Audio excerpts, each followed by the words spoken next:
Team पवन मेहता राहुल भंडारी द्वारा उम्मीद club चुनाव 2025-27 हेतु अपना संकल्प पत्र जारी कर उम्मीद क्लब में उनके द्वारा किए जाने वाले प्रस्तावित कार्यों की जानकारी इस अवसर पर आयोजित प्रेस वार्ता में जानकारी देते हुए अध्यक्ष पद के प्रत्याशी पवन मेहता और सचिव पद के प्रत्याशी राहुल भंडारी ने संयुक्त रूप से बताया है कि संकल्प को तैयार करने से पहले क्लब की समस्त आवश्यकता और समस्याओं का सर्वे कराकर इस आशय से बड़े स्तर पर फोन से आवश्यक फीडबैक लेकर फिर इस मेंबर्स मैनिफेस्टो को संकल्प पत्र के रूप में जारी किया जा रहा है। हमारी पूरी टीम इस संकल्प को पूरा करने के लिए सदैव प्रतिबद्ध रहेगी। आपको बता दें कि मेहता एवं भंडारी ने बताया है कि टीम के निर्वाचित होने पर सर्वप्रथम उम्मीद क्लब का मानचित्र ब्लूप्रिंट बनाया गया, जिसके 3 परिवर्तन और बुनियादी निर्माण किए जा रहे हैं। इस क्रम में पार्किंग समस्या समाधान हेतु 90 दिनों के भीतर एलिवेट्स, मल्टी लेवल पार्किंग और डीपीआर के लिए सकारात्मक प्रयास कर अमली जामा पहनाया जाएगा। गेस्ट हाउस का नवीनीकरण और विस्तारीकरण के साथ अन्य कार्यों के लिए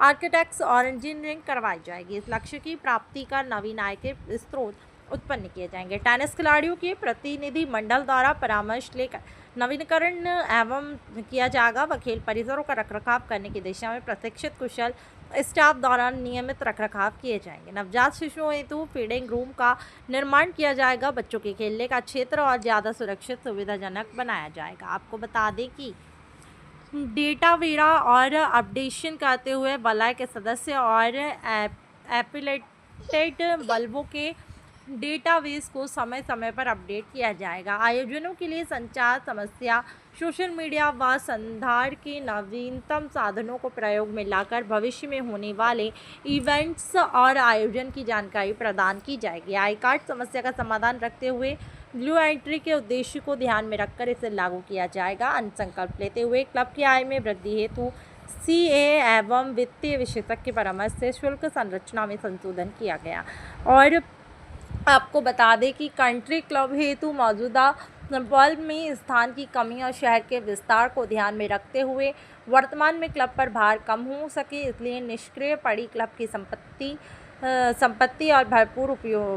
को भरपूर उपयोग में ले सकें। साथ ही युवक युवती बच्चों की संदेह के अनुरूप आधुनिक खेल और फैसिलिटीज़ को विकसित किया गया। आपको बता दें कि आई हुई शिकायतों का निवारण और मक्खी मच्छरों को 20 मेगाहर्ट्ज से अधिक की उच्च आवृत्ति के उपकरणों को लगाया जाएगा।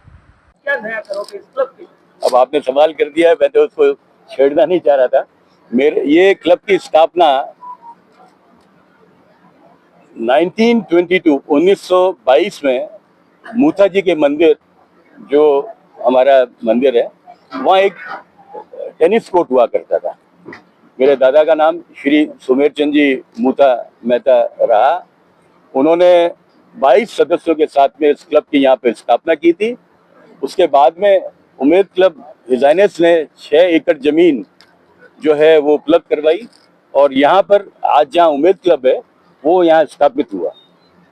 तो मैं तो भावनात्मक रूप से भी इस क्लब से जुड़ा हुआ हूँ और चाहता हूँ, क्योंकि अब मैं निवृत्त हो चुका हूँ दूसरे कामों से, तो मेरा ये एक ध्येय है कि मेरा जो भी जीवन है या जो कुछ है मैं क्लब को समर्पित करूं, क्योंकि राहुल जी एक युवा चेहरा जो है क्लब का वो हमारे साथ में है। और राहुल जी ने जब टीम बनाई, ये पिछले 1.5 साल से प्रयासरत थे कि भाई युवाओं की टीम बननी चाहिए, और जब इन्होंने ये कहा कि हम सब मिलके एक अच्छी सोच के साथ क्लब में जब भी कोई भी संस्था में जब भी परिवर्तन आता है तो वहाँ अच्छे काम होते हैं। पिछली बार भी परिवर्तन के नाम पे वोट मांगा था।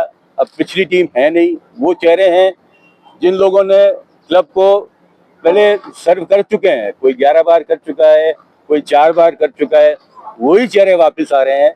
तो हम ये चाह रहे हैं कि इस बार नई टीम को क्लब सदस्य जो हैं चाहते हैं, जिन लोगों ने अपनी एक दूसरे के ऊपर लांछन लगाए, FIR आपसे छुपा हुआ नहीं है, FIR लॉन्च हुई, एक दूसरे के खिलाफ द्वेष भावना उत्पन्न हुई। हम ऐसा कोई काम नहीं करेंगे जिससे ये चीजें वापस रिपीट हो। और आज वो सब लोग एक मंच पे हैं और यहाँ पे पारदर्शिता, सही काम और यंग टीम आपके सामने है। जो क्लब में अपनी पहचान बनाकर आपके सामने खड़ी है और मेंबर्स को निवेदन भी करती है कि आप वो टीम चुनिए जो कुछ करने के लिए अपना जज्बा रखती हो। जी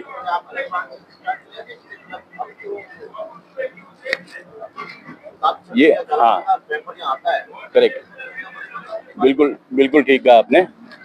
देखिए, मैं एक बात बताऊं आपको कि उमेद क्लब की एक प्रॉपर्टी और है, और वो प्रॉपर्टी कंट्री क्लब के नाम से जानी जाती है। वो बिल्कुल डेड प्रॉपर्टी पड़ी है अभी, ठीक है साहब, वो पाली रोड पे है।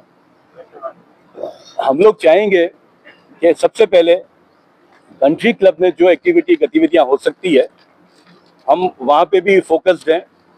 और जहाँ तक नए क्लब की बात है, पिछले 4 टेन्योर से हर टीम ये कहती है कि हम एक नया क्लब बनाएंगे। क्लब बनाना आसान नहीं होता है, सरकार जमीनें देती नहीं है, ये आपको भी मालूम है। पर मेरा प्रयास रहेगा, क्योंकि मैं सबसे पहले ये बता दूं कि इन चुनावों में हॉस्पिटलिटी इंडस्ट्री से, मतलब होटल इंडस्ट्री से पहली बार कोई आदमी आ रहा है जो अपनी सेवाएं क्लब को देना पसंद कर रहा है या चाह रहा है। तो आज जो भी होटल इंडस्ट्री से आएगा, तो वो आप समझ सकते हैं कि एक व्यापक रूप से कुछ ना कुछ बदलाव सर्विसेज में और दूसरे पॉइंट में लाएगा। उसके साथ ही नए क्लब की जहाँ तक बात है, हम निश्चित तौर पे पाल रोड की तरफ, क्योंकि चौपासनी, शास्त्री नगर, उसके बाद में पाल रोड, ये एरिया बहुत बहुत बढ़ गया है और हमारे मेंबर्स उस तरफ बहुत शिफ्ट भी हुए हैं। निश्चित तौर से हम लोगों ने हमारे उसमें लिया भी है कि हम एक नए क्लब की स्थापना के लिए भी प्रयासरत रहेंगे। अगर सरकार से जमीन उपलब्ध हो जाती है तो बहुत अच्छी बात है, नहीं तो हम ये प्रयास करेंगे कि हम अपने खुद के फंड से जो है एक नए क्लब की स्थापना करें। ऐसा हमारा मानना है। और कोई भी चीज़, जब हम नई चीज़ बनाते हैं, इतना बड़ा प्रोजेक्ट हाथ में लेते हैं, तो हमें वही बातें दोहरानी पड़ती है। हमें वो एजीएम से परमिशन लेनी पड़ेगी, उसके बाद में हम उस पर कार्य करेंगे। हमने ये जरूर पाया है, क्योंकि जब हमने ये मालूम किया कि पिछली जो टीम थी, उन्होंने कोई पत्राचार भी नहीं किया, सरकार के साथ में भी नहीं किया कि हम कोई जमीन लेना चाहते हैं गवर्नमेंट के पास। जैसे आपको मालूम है